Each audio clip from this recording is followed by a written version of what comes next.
Section number 1, Introduction to Solar Water Pumping System. Lecture number 2, Electricity Generation from Solar Cell. Working of Solar System.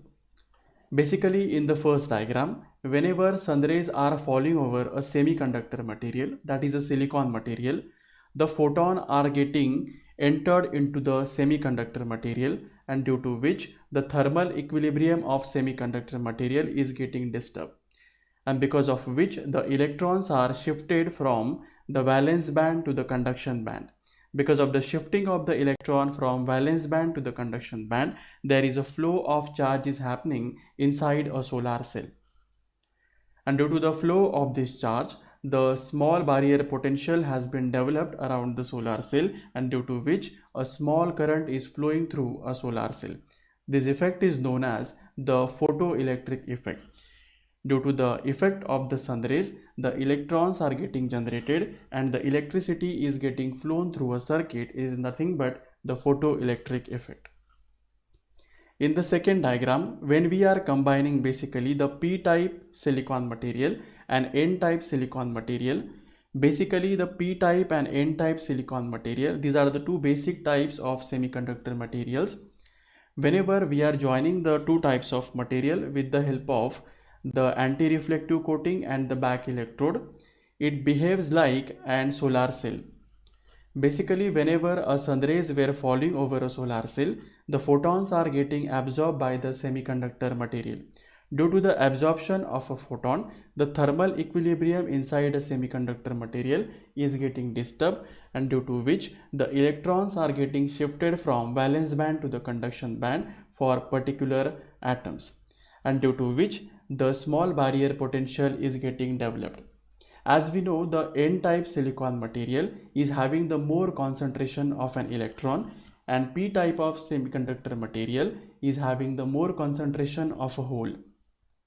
Whenever our sun rays are or much sun rays were falling over a silicon material or semiconductor material, the electrons are getting concentrated towards the n side and holes are getting concentrated towards the p side, and due to the concentration of electron hole pair, the small barrier potential has been developed, or the small voltage is getting developed. It is also called as a photovoltage.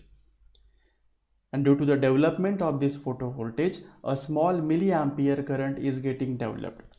So with the help of combining the different number of solar cells into the one point, we can create a one solar panel which is having the sufficient capacity to generate an current.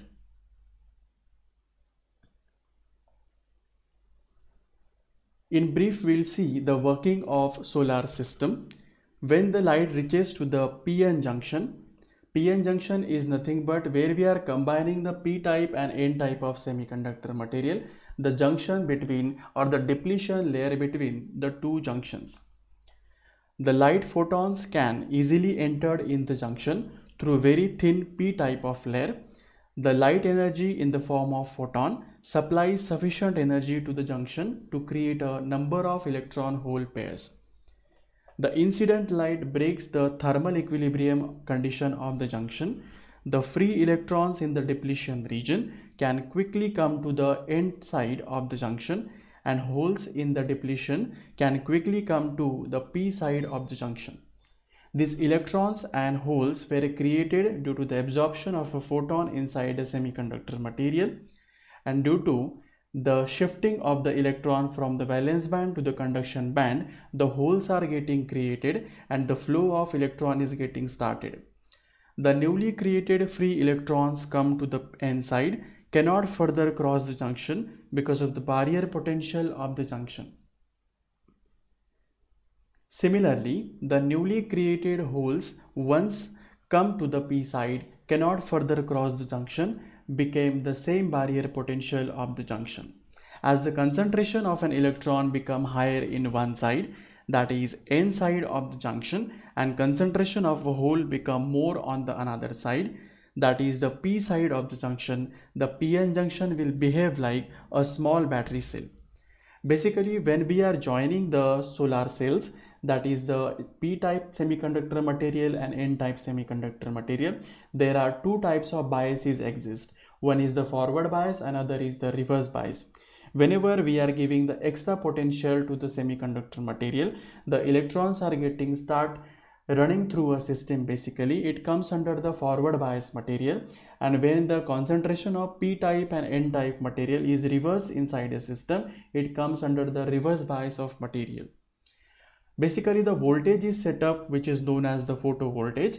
If we connect a small load across the junction, there will be a tiny current flowing through it, and by combining the number of solar cells we can create a solar panel which will generate a higher amount of voltage and current also.